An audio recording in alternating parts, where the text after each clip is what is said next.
is this fastidious? But from the tone of his voice, because I hear the voice, the way he thrust it, like, fastidious you have become, your generation.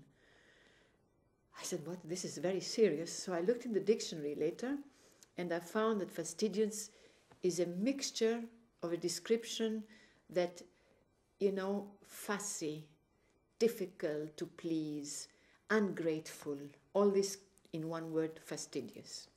He says our generation is very difficult to please and ungrateful and selfish.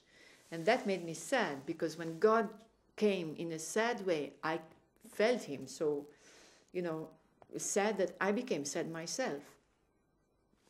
But since the subject is today the Father, I want to reveal more of the portrait of the Father. For instance, the Father made me approach him so much that I really blurted out one day, and I keep blurting out till today when I speak of the Father in my own language, I say, Dad. Dad told me this. And I say, okay, it is God whom I want to speak. But I feel him as Abba, in the scriptures. I feel him that really, there's no mistaken that he is our Father. And we are his children. In the spiritual way, if you want, but very powerful, more powerful than in the physical way. That I started to have a weakness for the Father. That means, in the good sense, that means I inclined to run to him and, tell my problems to the Father. And one day, I'll give you a picture of how he is also. I had a problem after some years, it was, when Jesus also came to speak to me. And give me some messages. I was being persecuted by some people to the point that it was getting too much. And I wanted to complain to Jesus. So I came that morning and I said, Jesus, I have a complaint. This is happening, and you're not doing anything. You're looking at all this. And what did I do wrong? I mean, these people are really attacking me, tearing me to pieces. And I was complaining to him. And then I saw a vision. He gave me a vision to see that he was like in heaven listening, but the Father was near him, listening at the same time while I was complaining.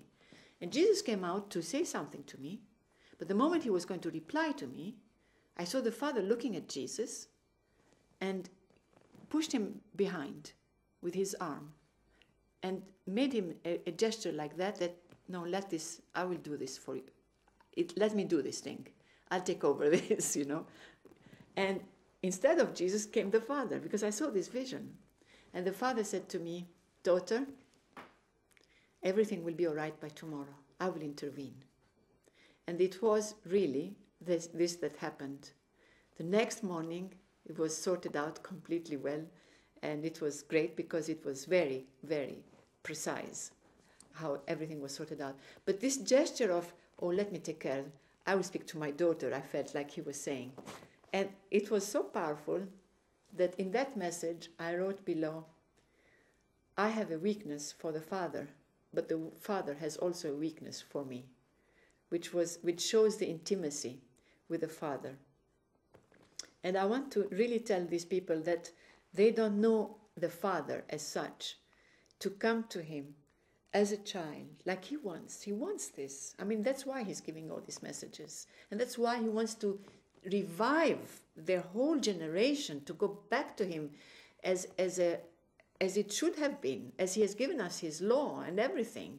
So he says, like, come back to me in intimacy and love me in simplicity of heart. Nevertheless, never forget that I am holy. And that means that all of us should be with reverence, respect him, honor him, praise him, but at the same time, run to him like a child and speak to him from your heart, and he would hear you. And do you think that he, as a father, because now I have been in contact, if you want, with him in this way, by his grace, with his grace, for 13 years, wouldn't he get up the minute he sees you trying to do an effort, rush to you and lift you to him and press you to his heart? As a father, I know he would do it because he's done it to many who tried to go and approach him in this way. I thank you and bless everybody who hears me. Goodbye.